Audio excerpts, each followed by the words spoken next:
A very good morning to all students. We have studied about the green chemistry and nanotechnology. In this second part of the video, we have studied about the remaining 6 principles of green chemistry. These are use of renewable feedstock, reduce derivatives, use of catalysis, design for degradation, real-time analysis for the pollution prevention, safer chemistry for accident prevention, and the role of green chemistry in our life. So now let us study one by one in detail. The first is the use of renewable feedstock. That means we have given preference to renewable source of energy rather than non-renewable source of energy. The raw material or the feedstock, that means reactant, it should be renewable rather than depleting, that means non-renewable whenever it is technically and economically practicable. That means we have always given the preference to the renewable source of energy as a raw material or reactant for making the product. For example, the biodiesel is prepared from the fatty non-edible oil, and the mixture of diesel and biodiesel, it can be already established as an excellent green fuel. As we know, diesel it is a non-renewable source of energy and it can be exhausted. So it can be replaced by the biodiesel, which is the non-renewable source of energy, and it is known as also the green fuel. The eighth principle of green chemistry is reduce derivatives. It is also known as the minimization of the steps. Now this principle can be used, we have to minimize the step. For example, in any chemical reaction, A is converted into first B and then B is converted into the C. But we have to using some other chemicals in which direct A is converted into the C. That means there is a minimization of step. Chemicals are also we have to be saved, time is saved, and money cost is also, all these are the saved. So unnecessary derivatization, that is use of blocking groups, protection, deprotection, temporary modification of physical chemical process, these all should be minimized or avoided if possible, because such steps require the additional reagent and it can be generate the waste, and this waste can be creates the problem of pollution. If we have to use more derivatives, then it can be involves the additional reagent, it can be generate more waste products as it has the more time, higher cost of product, hence it requires to reduce the derivatives. Now next, ninth principle of green chemistry is the use of catalysis. As we all know what is meant by the catalyst. Catalyst, it is the substance which can be increase the speed of the reaction. The catalytic reagents, it is as selective as possible. It shall be used whenever possible. Means to increase the speed of the rate of reaction, we have always used the catalyst. For example, if zeolite it is used as a catalyst for cracking the crude oil into the fractions, temperature and pressure required for a cracking unit it is dramatically reduced. As we know, the cracking process requires the higher temperature and pressure, which gives lot of time, and also the cost energy is increased. But by using zeolite, it can be the cost or time is dramatically reduced. The catalyst helps to increase the selectivity of the reaction. It can be minimize the waste. It is also reduce the reaction times, and energy demand is also reduced. As we have already seen, that is temperature and pressure is reduced, so energy is reduced. The next principle of green chemistry is design for degradation. As we know what is meant by degradation. The degradation, it is the process in which the complex material are converted into the simple substances. So we have to develop that types of process which can be gives the degraded process, means it can be easily degraded into the environment and it cannot be create the problem of the pollution. Design chemicals that degrade and it can be degraded the easily. Ensure that both chemicals and their degradation products are not toxic and bioaccumulative or environmentally persistent. Means we have to choose the chemicals which can be easily degraded into the environment and it cannot be create the problem of pollution or various hazard. The chemical products, it should be designed so that at the end of their function they do not persist in the environment and instead they can be break down into the innocuous degradation product, means the product form in the last step, that is product, it can be easily break down into the smaller particles and they can be degraded into the environment. The aim behind the principle, that is designed for degradation, is the waste product should be degraded automatically to clean the environment. Thus, the biodegradable polymers and the pesticide are always preferred. To make the separation easier for the consumer, an international plastic recycle mark is printed on the large item.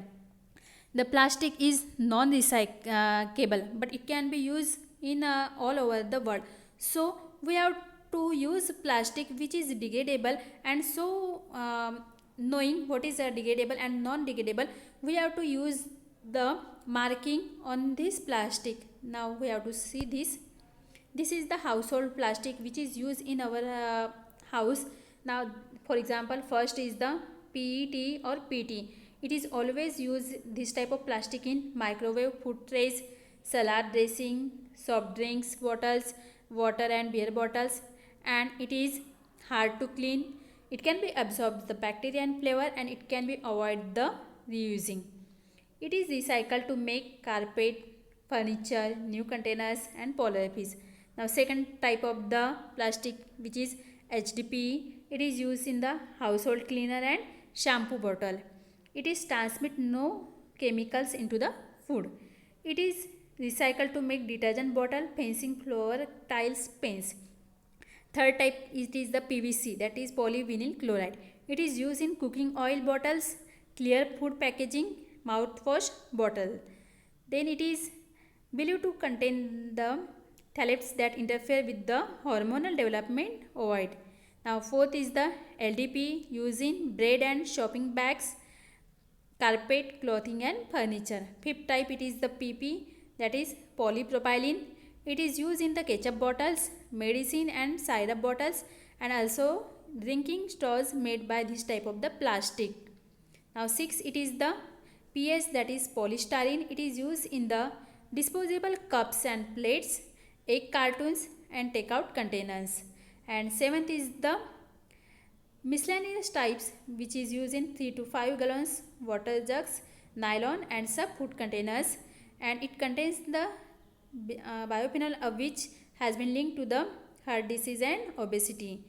It is recycled to make custom made products. Now next, 11th principle of green chemistry, it is real time analysis. The 11th principle of green chemistry, it is the real time analysis pollution prevention. The analytical methods we have need to be further developed, which is allowed to for the real time in process monitoring and control prior to the formation of hazardous substance. In short, before going to the product manufacturing in the large scale, by using the analytical method, we see the various effects of this product, which are either useful or it is dangerous. By changing their temperature, pressure, pH, we have to know how it is useful or not.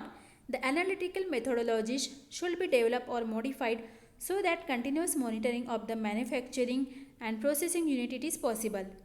It is very much important for the chemical industries and the nuclear reactors. It is generally used in the medicinal chemistry also. The analysis can detect the changes in the process, temperature or pH prior to a reaction going out of the control. Poisoning of the catalyst, it can be determined, and the other deleterious events, it can be detected before a major incident is occur. Now last principle of green chemistry, it is the safer chemistry for the accident prevention, means we have to prevent the accident. For this, we need to develop the chemical processes that be safer and minimize the risk of accident. The substances and the form of substances that we have to use in the chemical process, it should be chosen so as to minimize the potential for the chemical accident, which including the release, explosion and fires. The green chemistry principle 12, that is safer chemistry for accident prevention. It is also known as the safety principle of green chemistry. For example, we have already know that in Bhopal gas tragedy, which is in 1984, there is the Union Carbide industry, which is the pesticide plant, and in this the MIC, that is methyl isocyanate, was accidentally released and 50,000 of people are died and hundreds of people are also injured.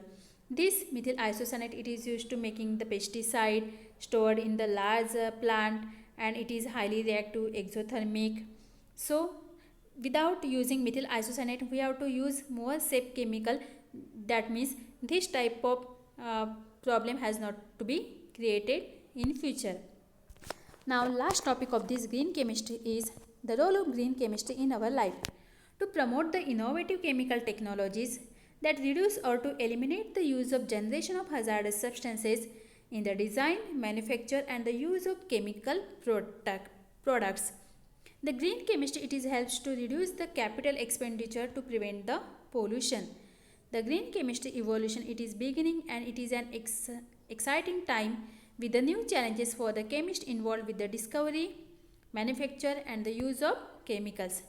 The green chemistry, it is helps to protect the presence of ozone in the stratosphere, which is essential for the survival of life on the earth.